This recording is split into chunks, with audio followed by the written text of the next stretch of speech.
Whew. Man, I'm glad we made it out of that UPP territory without any trouble at all. What luck. Yeah, but let's be real. This broken navigation system is really starting to cause problems for us. We should probably take the time to get this ship a little fixed up. I will handle the mopping. Yeah, you're both right. We've kind of been slacking on our responsibilities, so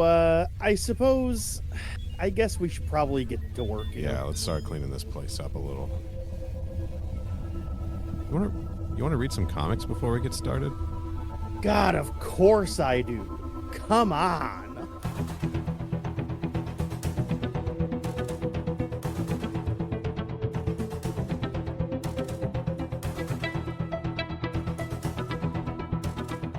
Welcome to Crew Expendable.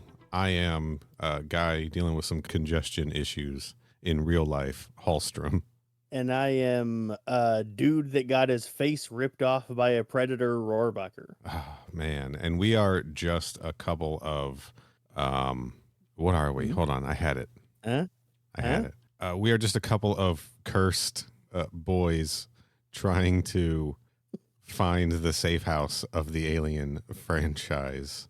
I don't know. Fantastic. Look, it was not bad. Folks, I'm a guy who's dealing with some congestion. Give me a break here. There's something safe houses. Kenny. Yo. Kenny, what are we talking about today?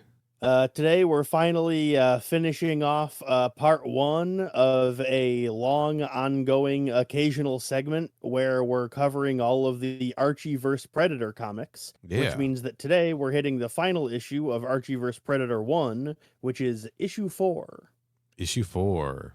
Again, written by Alex DeCampi, pencils by Fernando Ruiz, inks by Rich Kozlowski, colors by Jason Millett, letters by John Workman, a standard cover by Andrew Peepoy with Jason Millett, a variant cover by Faith Aaron Hicks with Chris Peter, and another variant cover by Joe Quiones. Issue 4 of 4 of the first Archie versus Predator series, which I almost just called Alien versus Predator. This is a very different book than that one.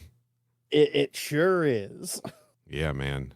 We're going to dive right into this thing, but I guess we should touch a little bit on where we left off on issue 3. Archie got stabbed. Dilton got his head ripped off. He got sub-zeroed, which is also known as being predatored. Mm-hmm.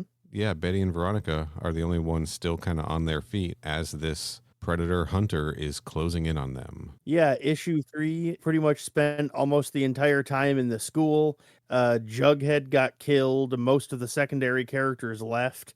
And Dilton built a big Archie, I was going to say robot, but he's not a robot. He's like a wearable mech suit. It seemed... But he still got killed. So yeah, it seemed a little bit of column A and column B, right? Like it had its own sentience, but also you're supposed to wear it. Yeah. Yeah, I don't know. But yeah, he built a big Archie suit and to fight the Predator with, but he still got killed from it anyway. So, he sure it's how did. It goes. Pour one out for Dilton Doily. Mm-hmm. Or don't. He's kind of kind of unlikable in this comic. What I've learned from issue 4 of this is that most of the characters, except for Jughead, ended up being pretty unlikable in this miniseries. But even... it's arguable about Jughead because he did famously say in the last issue, no, once you're dead, Veronica, the Predator is going to leave us all alone. So supposedly he was ready to throw Veronica to the wind. A lot happens in this issue. This is where shit gets really dense and confusing. And I actually had to go back and check out some spots from issue 2 and 3, actually all 3 issues, just to make sure I hadn't missed anything, because everything kind of comes to a close in a very rapid way in this one. It's extremely fast-paced, yes, I will give you that. Yeah, and there were like certain plot things. I mean, partially, we've spread this out over several months. This was coming out on a month-to-month basis when, it was first published. We had some time between, so there were definitely moments where I was like, wait, what is this about the curse? How does that work again? We'll get into it as we go through the issue. For sure. But let's dive right into Archie vs. Predator issue 4. We're wasting no time today. Picking up right where we left off, right? Yeah, sure does.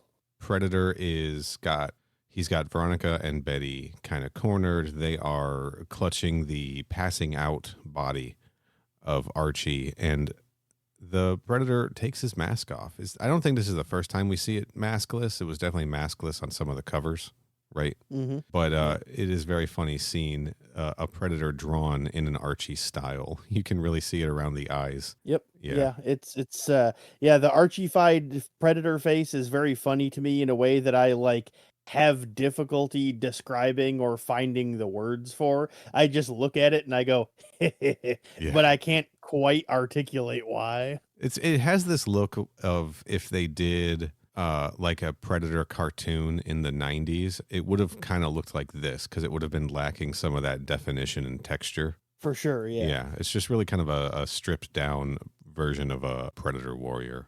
Notice I am avoiding saying Iwatia or Yautja or whatever the proper pronunciation is because I'm just unclear on it right now. I know I've had some strong feelings about that in the past, and I still stand by those. Doesn't mean I'm saying the word right still. Fair enough. All I know is that Yautja seems wrong. It just seems wrong. So we're just going to call it the Predator. Mm-hmm. And Predator is holding Dilton's head with the spine dangling down and does something I don't think I've ever seen a Predator do before, which is use his little pincers, right? His jaw claspers. Mm-hmm. I'm sure there's a term for that, but we're not a Predator podcast. And he peels the skin off of Dilton's skull so that he's got just like the regular old skull there. Still wearing the glasses, though. Still wearing Dilton's nerd glasses. He is. And then he just drops Dilton's face skin right onto the floor, and it shoots out a spurt of blood and gets all over Betty, and then she goes, and passes out. Passes out. Yeah, Betty has gotten hit with so much blood in this series. It's kind of insane. Predator Buddy then is offering the dagger to Veronica, who is like crying and holding her friends dear and is begging the thing to leave her and her friends alone. Mm-hmm. Predator does. He says the words Betty as he wanders off. Do you think that this was Predator using the vocal recording thing that they do, like the imitation, or was he speaking in Predator voice? I mean, I read it as he was just speaking. Yeah, me too. They didn't do any kind of like signifier that it was. Yeah. Yeah. But yeah, he just sort of fucks off. Yeah, while he's doing that, he has this, he does something that I wasn't really quite sure what was going on. Mhm. He's like holding Dilton's skull and spine, and the panel, like there's an insert shot where he it looks like he like tucks it into a belt or something, Yeah. but then there's like a wider shot of him and you don't see the skull anywhere. And so I was Right. like, where the fuck did he put that skull? Yeah, man, cartoon logic. Who knows? He's just got like pockets of holding or something, right? Yeah, he's got to something like that Yeah. because I do not know where the hell that thing went. But anyway, I like the little nod when he says Betty. Veronica's like, I'm Veronica, you twerp. We cut from here to Lodge Manor, right? Veronica's house. mm-hmm. We see I'm going to go through these pictures up at the top. We see a nice spread of pictures, Mm-hmm. snapshots that Veronica has of her and her friends. We've got one of her dad. We've got one of Veronica with Josie and the Pussycats. One of Veronica and Sabrina, the Teenage Witch, R.I.P.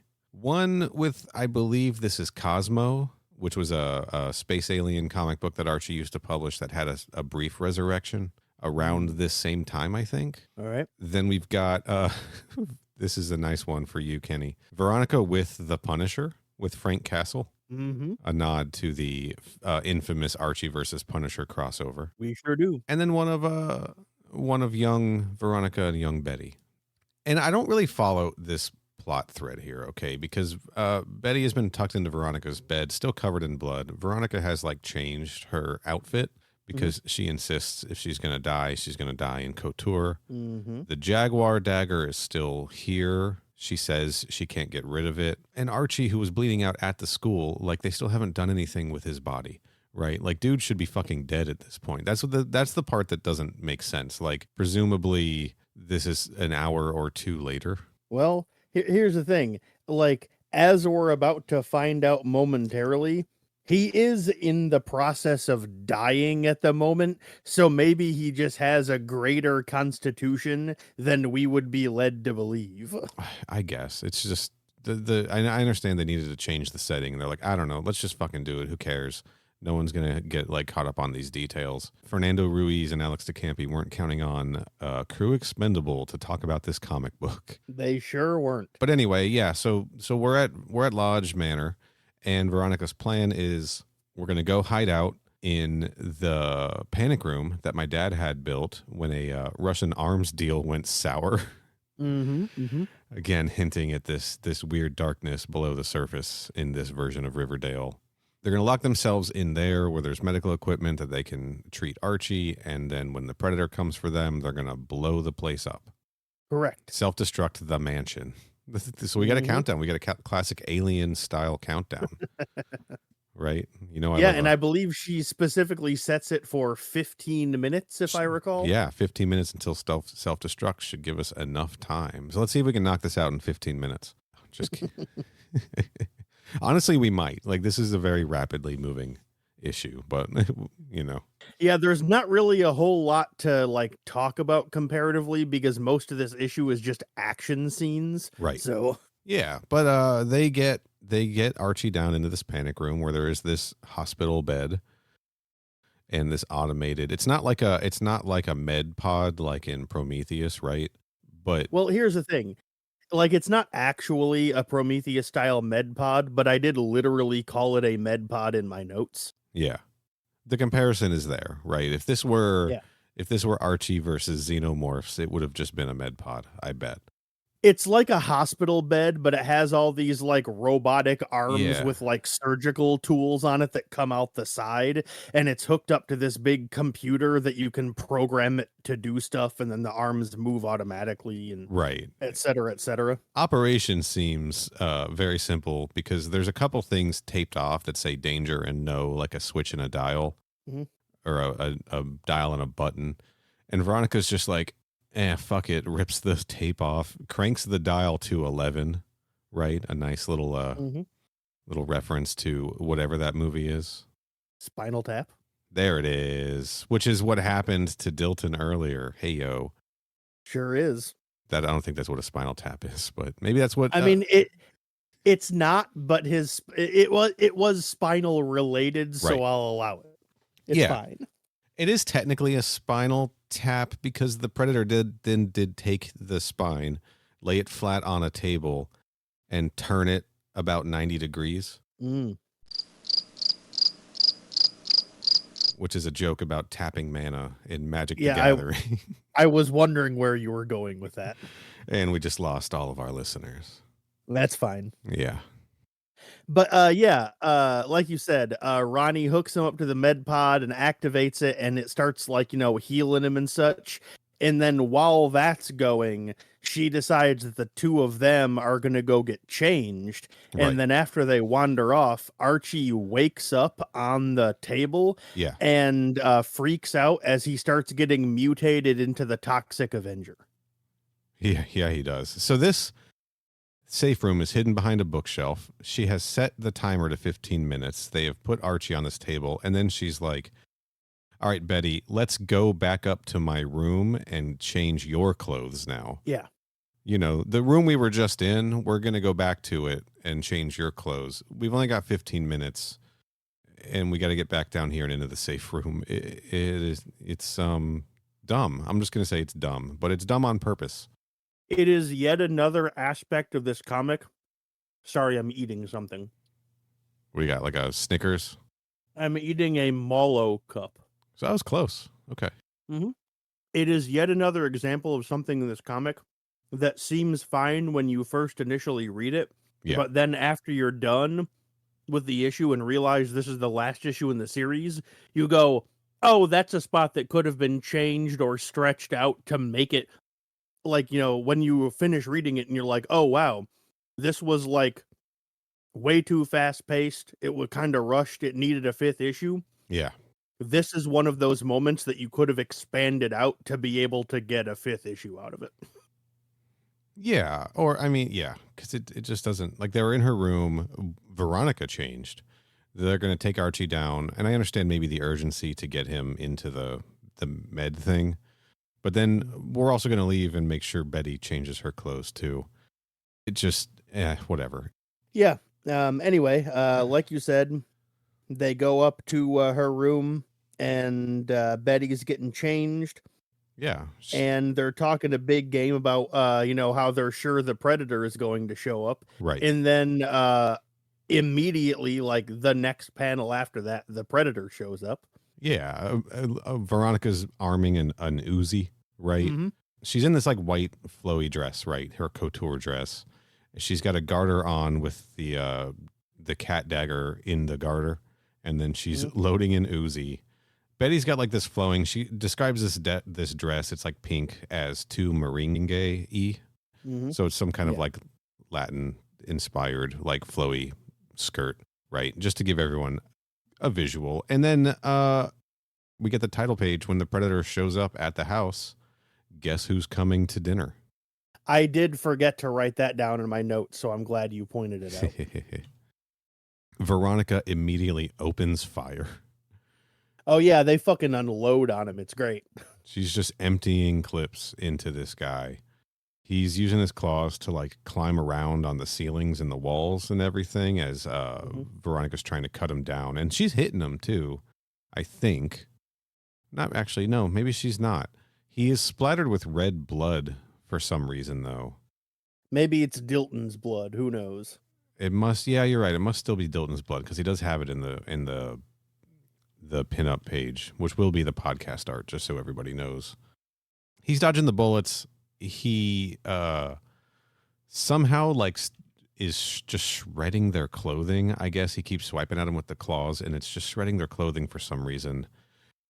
Yeah, there's this weird like goofy pratfall moment where like Betty is walking around with this big long like wavy dress on, and she's like trying to dodge out of the way, but when she does, I guess like her dress gets caught or cut or sliced or something, and she like trips and her shoes go flying, and she knocks into Ronnie, and the two of them are spilling out on the ground.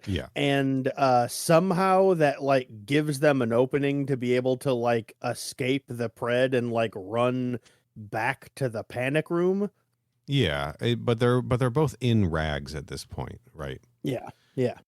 So Betty leaves her lucky scrunchie behind, and she's upset about it. And we see the Predator is holding her lucky scrunchie.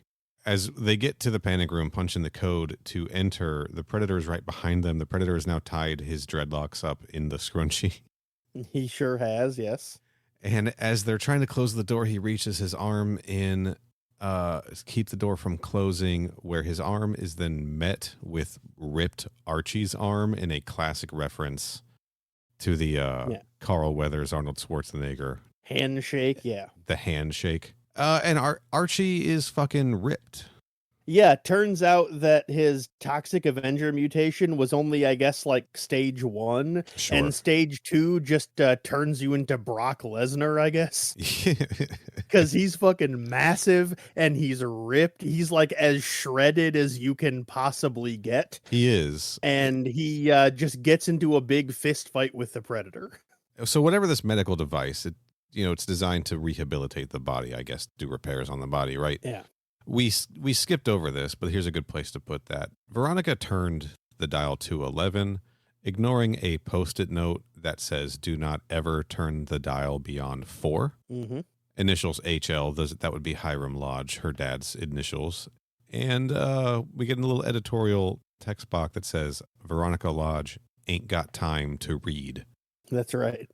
Another reference to Jesse Ventura in The Predator, right? Who ain't got time to bleed. But yeah, massive Archie gets into a big fight with the Predator, and they're knocking each other around and tossing stuff at each other. And during the melee, the Predator brings out his like wrist gauntlet blade and then stabs. I believe it's Veronica. Yep. Stabs Veronica like right in the middle of the torso with it while she's like about to stab him with the Jaguar dagger. Right. We need to talk about this Jaguar dagger, okay? Because somewhere along the lines here it was mentioned that part of this plan is to end the curse. 2 people have to die at the hands of this dagger. Only one more thing has to die to end the curse. And I was like, the fucking curse, like, I forgot all about this plot point, right? So I guess the thinking of these characters is the predator is the curse, right? They don't know where this thing came from. Presumably, I mean, from their perspective, that would make sense. Yeah. Yeah, and when Betty found the dagger in the jungle in issue 1, she cursed Veronica for punching her in the nose, and she cursed Cheryl Blossom also. Mm-hmm. So she cursed 2 people. And in issue 2, when they went to see Sabrina, the teenage witch, Sabrina said, "You cursed 2 people with this dagger. 2 people have to die to end the curse." Or, I can try this other thing that didn't end up working out because she got her head cut off. So they're still operating under the belief that if 2 people are killed with the dagger, the predator is going to leave. And they're like, well, why don't we just kill the predator with the dagger? That'll be the second person. Because I forget who the first person was. Was it Jughead or Dilton? It was one of them, I believe. Yeah, I was also trying to remember. I think it was Jughead. Yeah. But I'm honestly not sure, because I think when Dilton got killed, I think it was the wrist blades that went through his neck, not the dagger. Right. But I think the predator pulled out the dagger when he was approaching Jughead. Okay. So I assume that's who it is, but I honestly don't know for sure. Yeah, somebody's been killed by it, right? Yeah, whatever, it's fine. So I also love this fight scene between Archie and the predator, because there's just this medieval weaponry that was on the walls, like an axe and a mace, and that's what they're using to fight. We also learned during this that the countdown can't be stopped, and the house is going to blow up in 4 minutes and 55 seconds. Mm-hmm. Not sure if that's a reference to anything, right? Yeah, I don't know that it is either. So of course, the first Predator movie also famously has a countdown, right? What with the self-destruct, the Predator's own self-destruct nuke. Yeah, I mean, it's kind of a classic move, not gonna lie. A lot of countdowns in this stuff, and I'm here for it. But yeah, Veronica gets run through the stomach by the Predator's wrist gauntlet. Yeah, because she's getting ready to try to stab it with the dagger. Yeah, that's right. She's standing right behind him with the dagger, and then he basically just turns around and gores her. And then Archie and Betty get really pissed, and then Betty pulls a katana off the wall. Yeah, she does. And jumps at him to slice him with it. And then he just turns around and slices her arm off at the wrist. Yeah, he does. Cuts her arm right off. And then Archie gets really pissed and lunges at the Predator, and the Predator turns around and sticks his wrist gauntlet through Archie's skull, through the side from the temple, and then pulls it out hard enough that Archie's head just explodes. Yeah. Well, here's the thing. Archie didn't even get pissed. He didn't even get a chance to react. The Predator just slices her arm off and then turns and stabs Archie right in the head. It was super fast. This is after Archie has thrown a bust of Hiram Lodge at him. One more thing about the beginning of this fight. When they see buff Archie, Veronica's like, "Man, I set the machine too high." And Betty's like, "It's okay. I forgive you." They're both horny for buff Archie here. They sure are. It's very funny. But yeah, Archie's head gets blown up. And I can't stress enough, this entire time, the Predator's dreadlocks are tied back in a pink scrunchie. And after Archie gets fucking killed, turns out, though, Veronica is not quite dead yet, because she comes up from behind him with a big mace and cracks the Pred on the head with it. At the same time, Betty stabs him from the front in the chest with the Jaguar blade. Yeah. And we see that does actually break the curse, because she leaves the knife in his chest, and then he falls over, and while he's lying there, the dagger dissipates into magical mist with a little skull and crossbones and a little poof. Yeah, man, it worked. Mm-hmm. So Veronica's not dead. Betty is missing a third of one of her arms. Basically, it didn't just go for the hand. It came a little higher up, right? Yeah, it was mid forearm, give or take, right around there. Yeah, they're covered in blood. Predator's laying in a pool of green blood. Archie is headless, right? Mm-hmm. And Veronica has this whole speech, right? Archie was the best of us. He wasn't even mean to the unpopular kids. He had really cute freckles on his shoulder. And Betty's like, Veronica, I can't believe you understand. I never thought you really understood why I loved Archie. They're like they get each other in this moment. It's kind of funny. And then that kind of turns into Veronica insisting that Betty go into the safe room because the mansion's about to explode. And then the Predator talks again and is like, Betty safe, or whatever it was that he says. Like, he says, Betty go, Betty lives. And and we get one more emoji, and it's the heart eyes emoji, implying that the Predator is like in love with Betty. And so, yeah, even he's like, you need to go in there and save yourself. And she gets like really upset because she doesn't want her friends to get killed. And then there is a smash cut to the entire mansion blowing up. Kaboom. Right. We see the photographs falling, pictures of Betty and Veronica in flames. And Betty was like, I'm not going to the panic room without my friends. Mm-hmm. Cut to the panic room. Yeah, and they're in the panic room, and I believe it's Veronica is the one that's waking up, and she's like, how am I alive? Yes. Wait a minute, Betty, you have both of your arms again. What's going on? And she basically explains about how right before it blew up, she dragged both Veronica and the almost dead Predator into the panic room with them. Well, the Predator dragged himself in. Oh, he did. Okay. Yeah. And but yeah, the three of them ended up in the panic room, so they all survived the explosion. And then she proceeded to start using the med pod to heal everyone's injuries. That's why everyone is fine again. Yes. And very specifically, she's like, this thing can also do cosmetic surgery. And Veronica's like, did you give yourself plastic surgery? And she's like, no, not for us. But guess what? We're not going to have to live without at least some version of Archie after all. And we see that she has strapped the Predator into the machine and is giving the Predator cosmetic surgery to make him look like Archie. Like Archie. Yeah. And I should say for the listeners, that is the final panel of the issue, and that is both how this issue and this storyline ends. That is the end of Archie versus Predator, part 1, I guess. Mini series 1.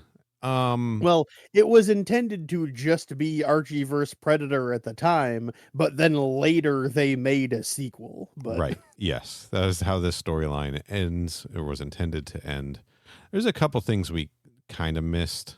I liked the moment, I'm just going to talk a little bit, when Veronica's got Archie in the bed, when they first get into the safe room. She tells him to get better because he still has to pick a steady girl, and then she tells him to pick her. So it's still like this silly Archie, like love triangle stuff going on in here. I don't know. It's fun as a longtime Archie reader from my youth and even still today to see those references. While I was going through this, I was kind of surprised when I was done with the issue and looking at my notes, because my notes for this issue are like less than half the length that they were for the other three, because the entire issue, you were correct in remembering it as feeling rushed. Yeah. It absolutely does. Like, as much stuff happens in this issue as it did in the last like 2 issues combined. Right. They really needed a 5th one. They got through everything too quickly. And because of that, the entire issue was pretty much just like exposition and action. Yeah. There weren't really that many like jokes or gags or goofs like there usually were in the other 3. This one had a lot less of them, I noticed. It did. And in issue 3 kind of, it didn't drag, right? But it was a lot of like, we're in the school, we're just walking to this one room for most of the issue and waiting for this big reveal. And then this one is, a whole new location, these weird cuts, right? These weird, like this weird narrative choice of like, well, okay, they're safe in the house, they're in the panic room. How do we get the Predator in? Let's just have them leave the panic room and then come back in. It kind of reminded me of Halloween, was it 2018? Was that when that one came out? The reboot or the requel, I guess we're calling it. Yeah, that was 2018. Yeah, where they had the safe room, the basement, right under the island. Spoiler alerts for that movie if you haven't seen it. But then they kept finding reasons to leave the safe room. Yeah.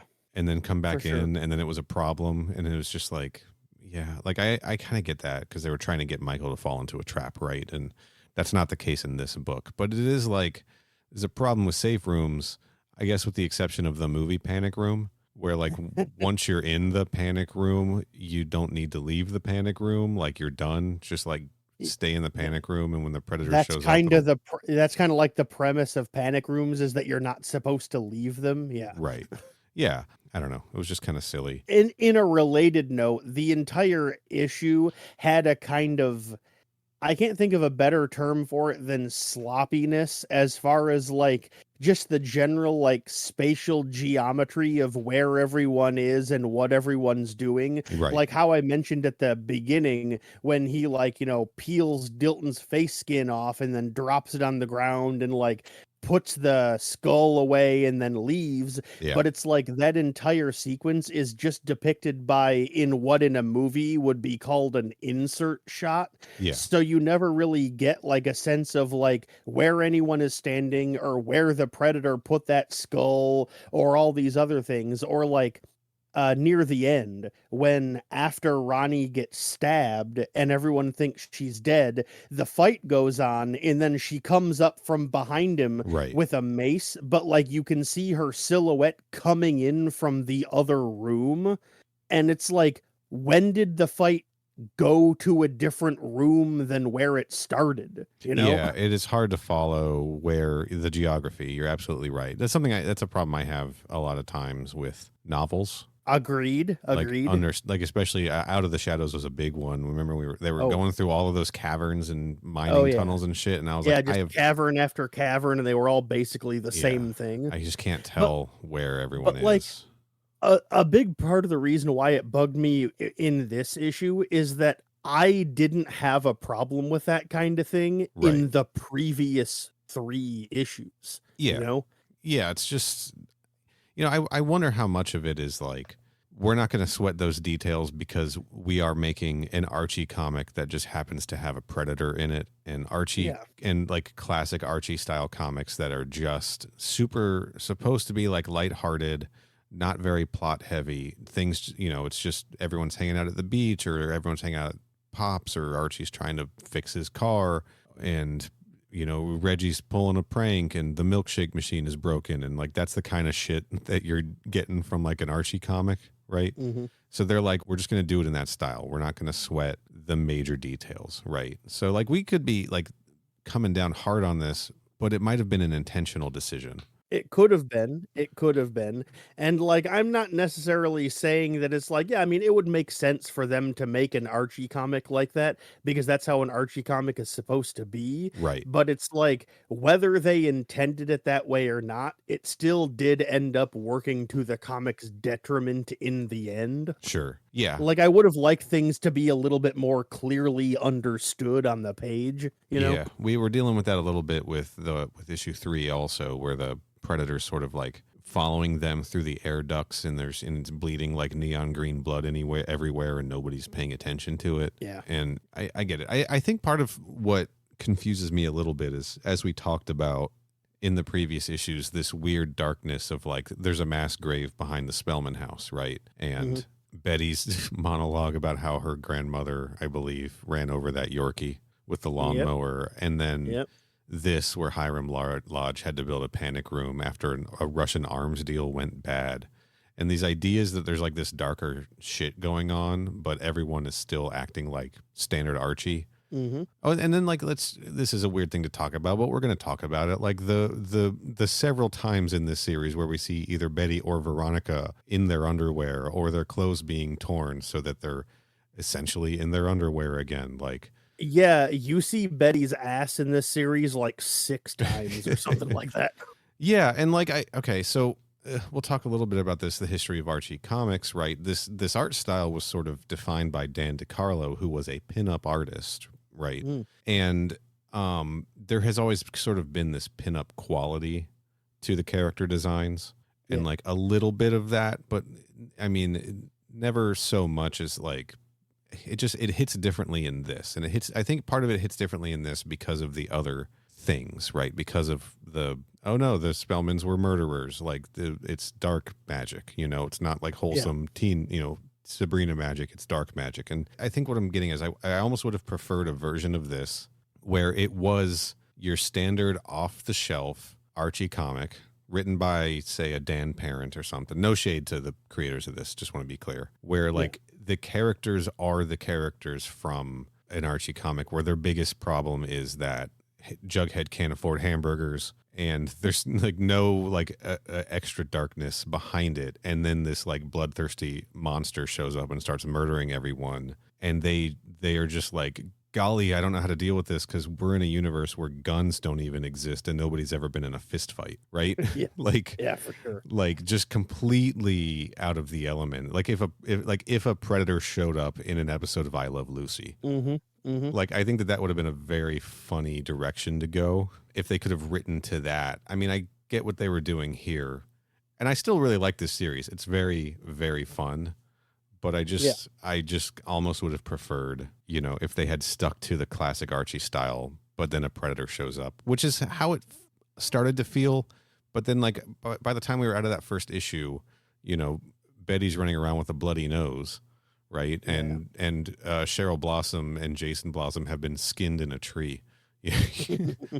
They sure have. It escalates quickly. And the other thing I was thinking is, like, in terms of the pacing, I think I already said this a little bit, but they should have spread some of this issue out into the previous issue. We probably could have done with like 3 pages less of them walking through the hallways. Yeah. Right. And then this page could have benefited from 3 more pages of like ramping up tension or something before Betty and Veronica get back to the safe house or to the safe room. But also this medical technology thing is just completely out of nowhere.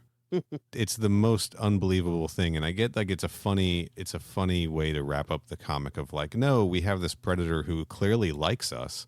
Let's just alter him to be more like Archie, and now we have our predator Archie, But for that to show up in the 4th issue and also be the crux of the finishing up the series, right? Yeah. I don't know, man. I think like if they didn't want to or couldn't expand the series out into a 5th issue, I think what also might have been a good idea that they could have done is, like you said, get rid of a couple of pages of them just walking through the hallway in issue 3. Yeah. And have the first couple of pages of issue 4 be how issue 3 ends. Yeah, it does feel these first one. It literally is the first 3 pages of this do feel so detached from the rest of it. And it would have probably been a better way to end the previous issue. Because we are only still looking at like 22 story pages, or we're at 24 story pages in this. As we were talking about earlier, that transition between them going from the school to them going to Ronnie's house feels kind of weird. Even if they didn't change anything about that, the transition would feel less weird if it happened in the 1-month gap between when the issues came out, Yeah, this one just didn't. We're running into this a lot where we're reading a lot of comics so that we just feel like they aren't sticking the landing, right? Yeah, the comics are really good up until the end, pretty much almost every time. Yeah, I still love this series. I really love the concept of it. And I honestly think that for all the gripes where I'm saying like I would have preferred this or maybe they could have done this, I do think that Alex DeCampi and Fernando Ruiz delivered the book that they were intending to make, And I think that they were successful in that, right? They're trying to sort of blur this line between classic Archie, modern Archie, and then also throw a predator in the mix. And I think they're successful in that. So I'm not going to, take shots at this. I think that this is a fun thing that's worth reading. I think everybody should read this series. If you're a Predator fan, this is fun and you should check it out. Even if some of the stuff doesn't make sense. I can't stress enough how funny it is to see the Predator drawn in Archie style with a pink scrunchie tying his dreadlocks back. Good. It's very funny. But yeah, I guess then that means it's my turn to review the series. I agree with you. I think it's really fun. It's really good. I think, about halfway through, like, when issue 3 hits, I don't think it's quite as strong as the first half is. Yeah. And issue 4 is my least favorite of the 4, but that's Yeah. not to say it's bad, just that I like the other 3 more. But yeah, it's really fun. Just the concept is cool. The execution is generally really good. The art and like seeing the Predator drawn like that and seeing all the gore and stuff in this style never got old to me, no matter how Right. many times I saw it. Yeah. It's really good. It's really fun. Anyone out there that's like, this sounds interesting. Should I check it out? Yes, absolutely. Check it out. A+ stuff. You can't see me because this is an audio only medium, but I'm holding the microphone with one hand and giving a thumbs up with the other hand. And he's gonna drop the mic, but I asked him not to because it's loud and unpleasant to the ears. That's right. He's done it before. I've had to cut it out. I'm like, can he stop dropping the mic? But yeah, the comic is really good. Everyone should read it. Yeah. Although, like I said, the ending leaves a little bit to be desired. If it were up to me, I probably would have made some tweaks here or there. But overall, the comic is very good. It is good. Technically, the comic isn't over though, because we have another Archie crossover. This time a 2-page spread story in the back of this, which is Josie and the Pussycats meet Finder. All right. And Neal, let me pose a bit of a pop quiz to you. Sure. I want you to tell me everything you know about Finder. Finder is a comic book, probably published by Dark Horse. All right, got it. To turn the pop quiz on myself, Yeah. Everything I know about Finder is that it is a comic published by Dark Horse. Mm-hmm. Yeah, that's about what we know.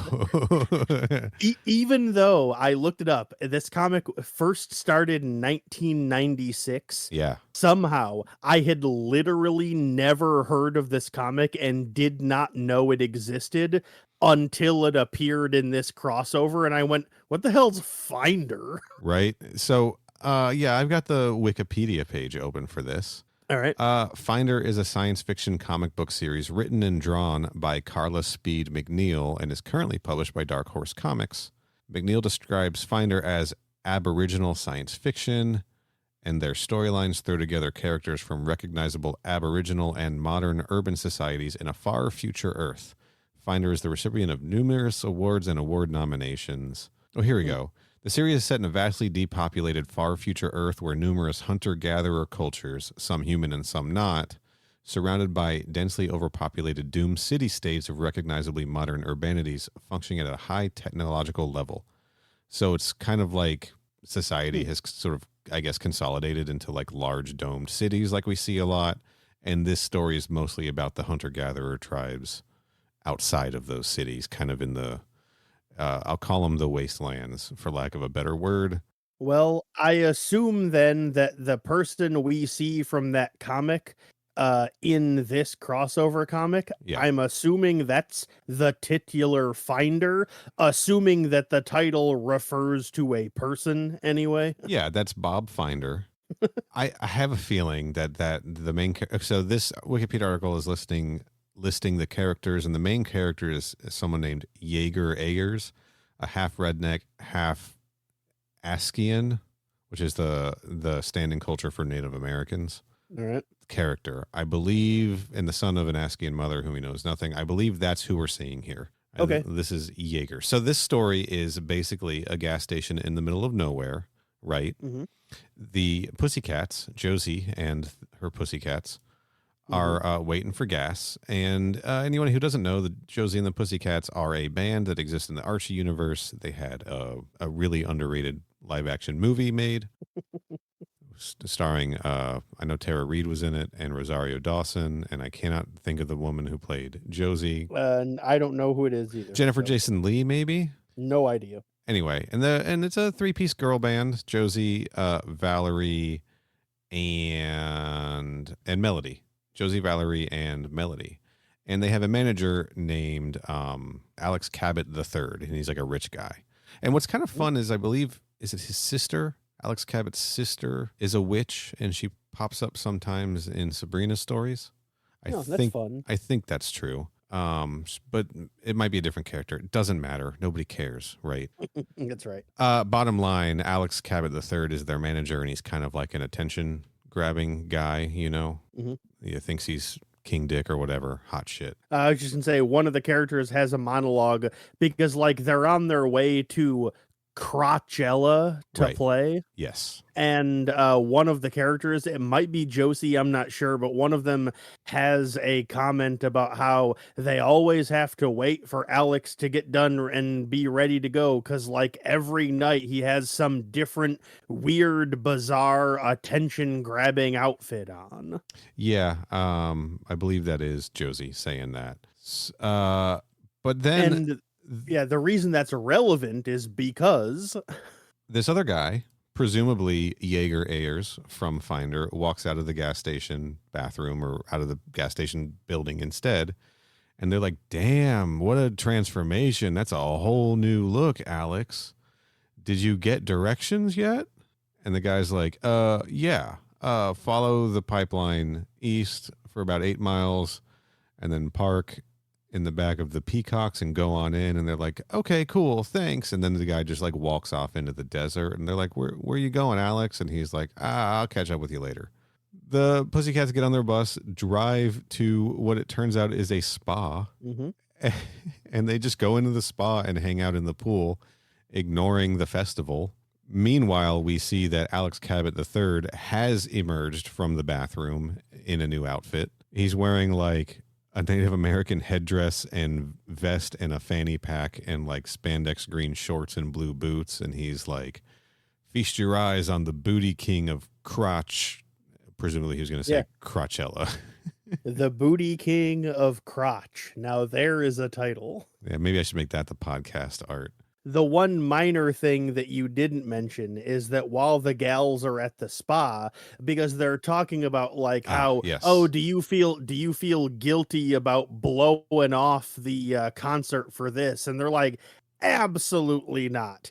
And like, they're talking about the amenities and like, they got the spa, they got, all the drinks they want. And then one of them says, and even the pool boy is a hunk. And you see a hand come from off screen handing her a drink, but the hand has the very distinctive hand tattoos that we saw Finder or Jaeger had on earlier, indicating he did in fact end up catching up to them. Yes. We should say that this little backup story was, as all of them have been, scripted and lettered by Alex DeCampi, with art by Carlos Speed McNeil, the creator of the Finder comic book, and colors by Jen Manley Lee, who is probably works on Finder also. I think they do. Yeah. While we were talking, I looked up a little bit more information about it, and I think they do. So okay. I do like these little 1 or 2 page shorts that they're doing. And I hope they keep that up in Archie versus Predator 2, which we'll be moving on to sometime in the future. Probably not too far down the line. Next time we do one of these. I did think it was really funny that they came up with the parody name of Crotchella. Yeah. But they still called it South by Southwest by name. So one of them had a parody name, but the other one apparently didn't. So. Well, they were like, only one of these is deserving of getting called something bad, right? Of course. I was thinking these are somebody's personal feelings about Coachella. Kenny, have you read Archie versus Predator 2? I have not. I have not read it either. I'm looking at the synopsis on Wikipedia. And it sounds insane. I'm just going to read this for the people in the audience, okay? I've got my eyes closed. I'm ready to take this info in. In a valiant attempt to undo the grievous loss of their cherished friends, Betty and Veronica ally themselves with an unlikely companion, the polymorphed predator, and embark on a perilous journey down memory lane. However, upon arriving at their destination, they are confronted with an unexpected scene. Memory Lane has been converted into a bustling construction site, and their prospects for reversing the past seem to be rapidly dwindling. Undeterred by this setback, the intrepid trio chooses to persevere, propelled by their steadfast determination to rectify the situation. Mm-hmm. So they go back in time, I guess? I'm not done yet, man. Hold on. Oh, sorry.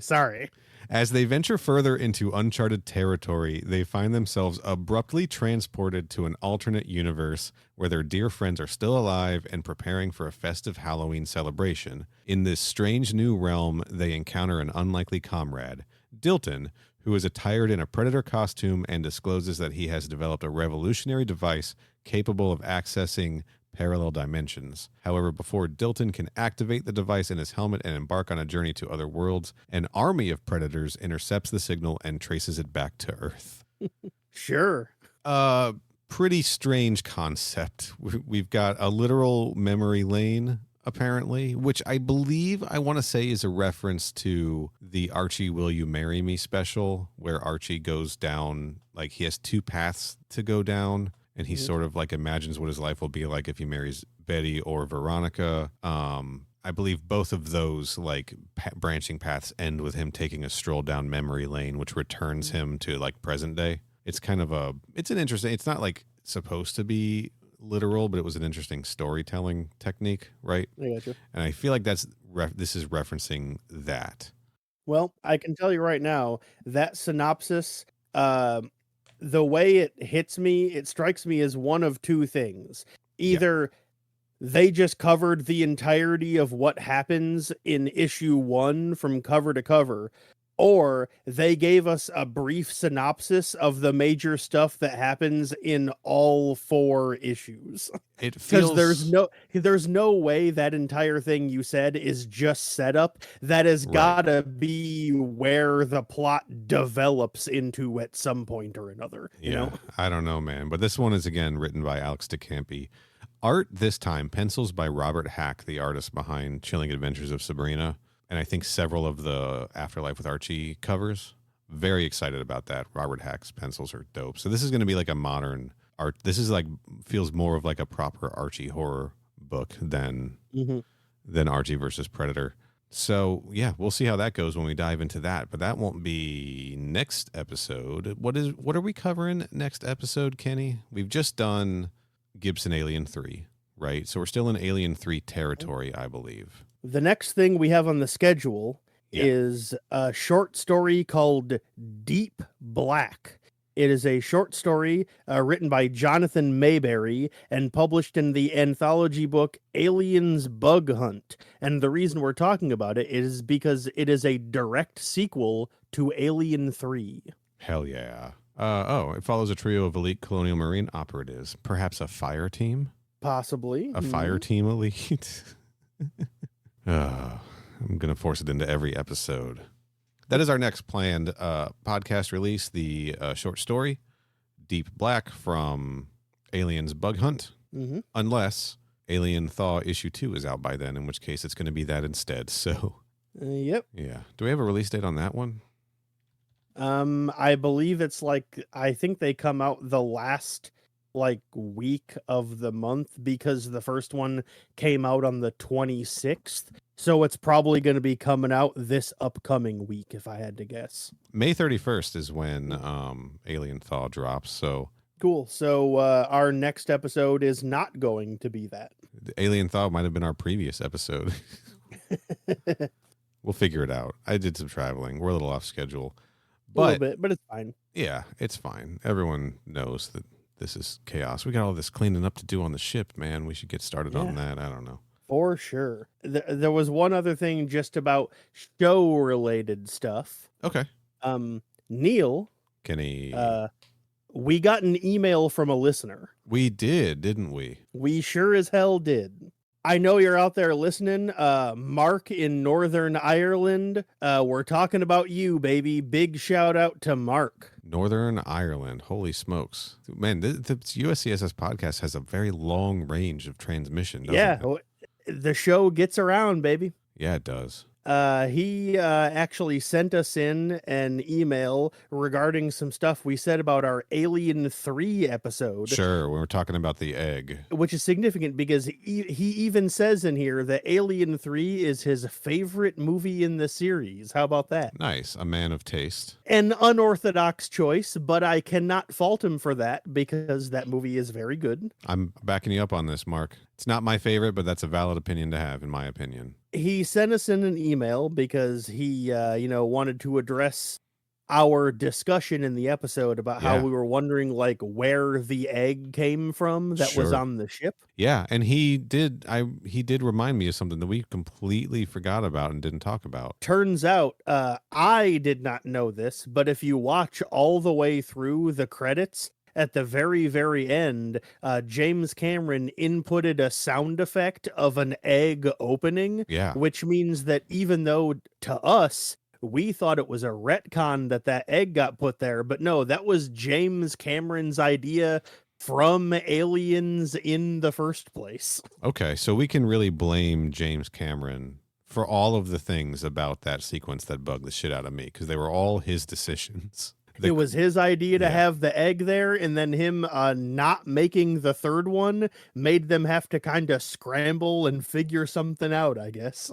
So the sloppiness of the Queen getting on board the dropship and on to the Sulaco with an egg, that is all James Cameron's fault. Pretty much, yeah. I dig it. Okay.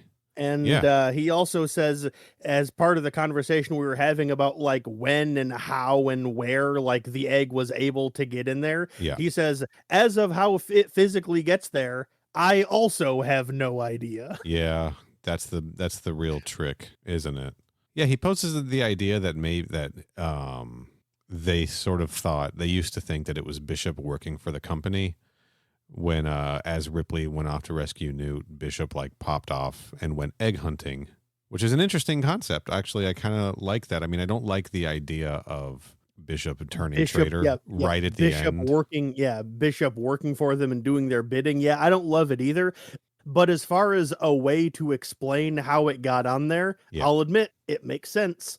It does, yeah. I wouldn't have been surprised if they went that direction, I suppose. Mm-hmm. But I'm glad they didn't. Anyway, Mark, thank you so much for emailing us, telling us about the Alien 3 egg and your theory from when you were younger. And also, like, confirming that it still doesn't make sense. It was really cool to hear from you, Mark. I hope you're listening to this and pumping your own fist to yourself going, yeah, they mentioned me on the show. All right. Yeah. And if you guys want to get a hold of us, Kenny, how can people email us on the show? The same way Mark did. You can send us in an email at mother@crewexpendable.net. Yeah, we want to hear from you. We want to hear your theories. If you think that we're wrong about something, let us know. We love to learn on this podcast. We've had some nice Twitter exchanges with, I think it's Aaron Percival from AVP Galaxy, who's set a few things straight for us. Slide into our DMs, email us, give us your opinions on things. We'll share them on the show if you're cool with that. Hope you're cool with this, Mark. Yeah, that's exactly the thing. Like, as how we just showed, I guess we probably should have checked to make sure he was cool with us talking about this.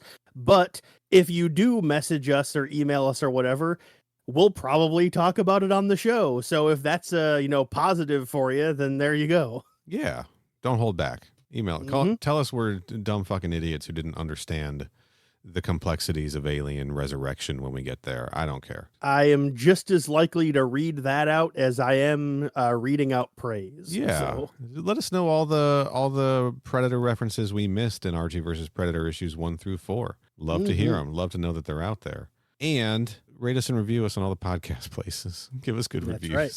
Kenny, where can people find you on the internet? I am on, at the very least, Twitter and Letterboxd. I have a few other social media sites that I don't use that often, but I'm on primarily Twitter. My handle is at CYHOBBEZ.